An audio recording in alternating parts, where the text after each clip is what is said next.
बंदर और लकड़ी का खूंटा पंचतंत्र की कहानी।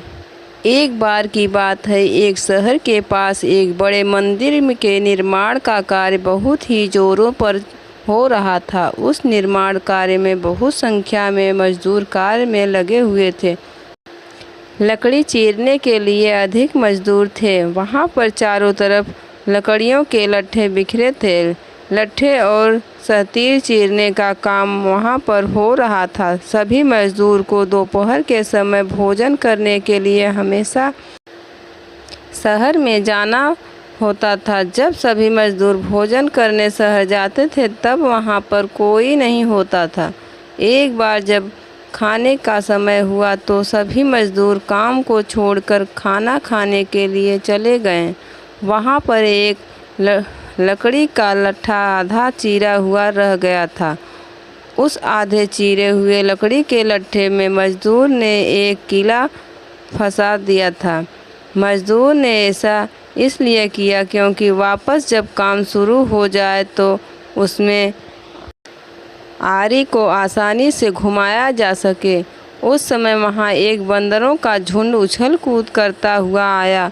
उस झुंड में एक शरारती बंदर भी था जो बिना कारण ही सभी चीज़ों को छेड़ता रहता था। हर तरह की शरारत करना उसकी एक आदत बन गई थी। उस बंदरों के झुंड के राजा ने सभी को आदेश दिया कि वहाँ पर पड़ी चीज़ों को कोई भी नहीं छेड़ेगा।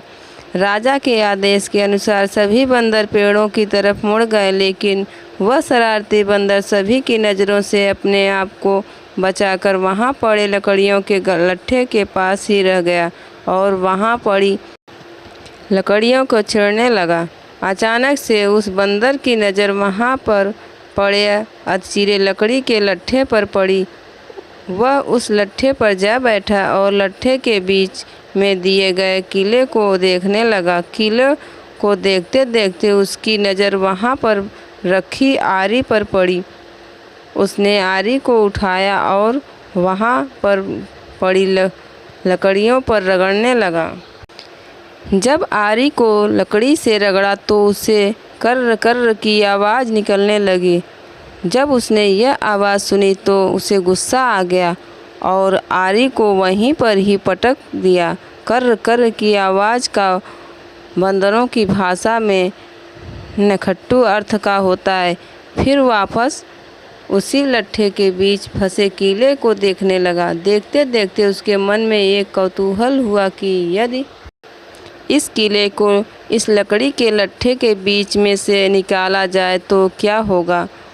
उस शरारती बंदर ने कीले को बाहर निकालने के लिए अपना जोर लगाने लगा। लट्ठे के बीच फंसाया गया कीला तो दो पार्टों के बीच में बहुत मजबूती से जकड़ा होता है, क्योंकि लट्ठे के दो पार्ट में बहुत मजबूत स्प्रिंग वाले क्लिप की तरह उसे दबाए रखते हैं।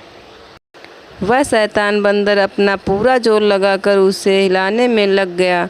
जोर लगाने पर वह किला हिलने लगा तो वह बंदर अपनी इतनी शक्ति देखकर खुश हुआ और वह जोर से उस किले को हिलाकर सरकाने लगा। इस धींगामुश्ती के दौरान बंदर की पूँछ लकड़ी के लट्ठे के दो पार्टों के बीच में आ गई थी। इसका उस बंदर को पता ही नहीं था। ऐसा करते करते वह उत्साहित हुआ और ज़ोर से एक झटका लगाया। झटका लगाते ही वह किला बाहर आ गया और दो चीरे हुए भाग एक क्लिप की तरह जुड़ गए और इन दो पार्टों के बीच में बंदर की पूँछ आ गई। बंदर ज़ोर से चिल्लाया। तभी मज़दूरों के लौटने का समय हो गया। उसने मज़दूरों को आता हुआ देख और भागने के लिए जोर लगाया। जोर अधिक लगाने के कारण उसकी पूँछ टूट गई। वह चीखता हुआ अपनी टूटी पूँछ को ले भागा। अतः हमें इस कहानी से यह शिक्षा मिलती है कि हमें हद से ज़्यादा शरारत नहीं करनी चाहिए।